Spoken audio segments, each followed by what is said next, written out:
BPSC TRE 3.0 9 to 10th का एक question paper है। इसमें फिजिक्स वाला पार्ट हम सॉल्व कर रहे हैं, जिसमें से 110 सवाल है। A car is moving in crowded street, तो उसका मोशन क्या होगा? तो ये नॉन यूनिफॉर्म मोशन होगा। 103 question, any distance time graph which variable on Y axis, तो वाई एक्सिस पे कौन सा वेरिएबल होता है? तो डिस्टेंस होता है, डिस्टेंस। पोजीशन टाइम ग्राफ क्या शो करता है? तो मोशन का सेकंड फॉर्मूला शो करता है, S equal U T plus half A T square.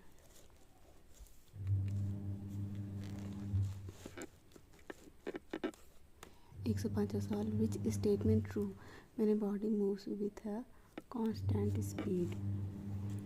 एक बॉडी कांस्टेंट स्पीड से मूव कर रही है अलोंग अ सर्कल, तो इसमें से कौन सा स्टेटमेंट सही था? तो नो वर्क इज़ डन, कोई वर्क डन नहीं होता है। वेलोसिटी कांस्टेंट नहीं रहती है क्योंकि डायरेक्शन चेंज होता रहता है। एक्सेलरेशन इज़ प्रोड्यूस्ड, तो एक्सेलरेशन प्रोड्यूस होता है। SI यूनिट ऑफ फोर्स क्या होता है? तो न्यूटन होता है। The linear momentum of an object is 500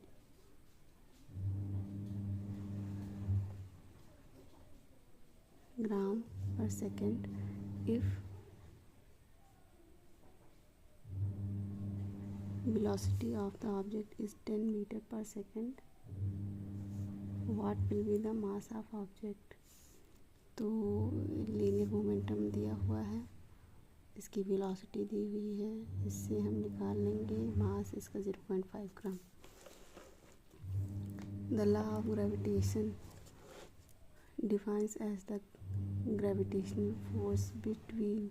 law of gravitation क्या डिफाइन करता है? तो any two bodies having mass, जिस भी दो बॉडीज में मास होता है वो law of attraction of gravity दिखाता है, जिसे लॉ ऑफ ग्रेविटेशन कहते हैं। Ability to do work, ability to do work होता है power, power is equal W/T।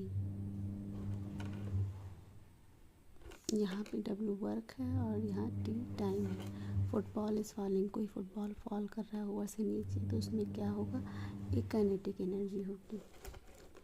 If the linear momentum is increased by 50%, the kinetic energy will increase by. किसी वस्तु का लीनियर मोमेंटम है वो 50% increase कर रहा है, तो उसकी काइनेटिक एनर्जी कितनी इंक्रीज करेगी? तो